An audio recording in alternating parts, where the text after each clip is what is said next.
اسلام میں یہ 4 خواب کبھی اگنور نہیں کرنا چاہیے، اور جانے سے پہلے اس ویڈیو کو کم سے کم 10 لوگوں کے ساتھ ضرور شیئر کریں۔ نمبر 1، سانپ دیکھنا۔ خواب میں سانپ دکھنا اس بات کی نشانی ہے کہ آپ کے آس پاس کوئی دشمن موجود ہو سکتا ہے، یا کوئی ایسا شخص موجود ہو سکتا ہے جو آپ کے پورے خلاف ہے۔ اگر سانپ بڑا ہوا تو دشمن طاقتور ہو سکتا ہے، اور اگر وہ چھوٹا ہے تو دشمن کمزور ہو سکتا ہے۔ نمبر 2، بارش دیکھنا۔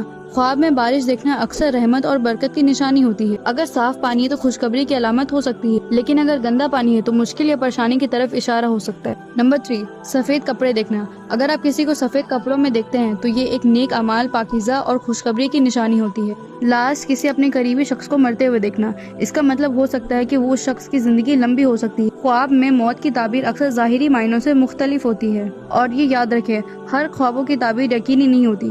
خواب صرف ایک نشانی یا نصیحت ہو سکتا ہے، لیکن اصل فیصلہ اور تقدیر تو صرف اللہ کے ہاتھ میں ہے۔ اور ایسے اسلامک ویڈیو اور ریمائنڈرز کے لیے مجھے فالو کریں اور سبسکرائب کریں۔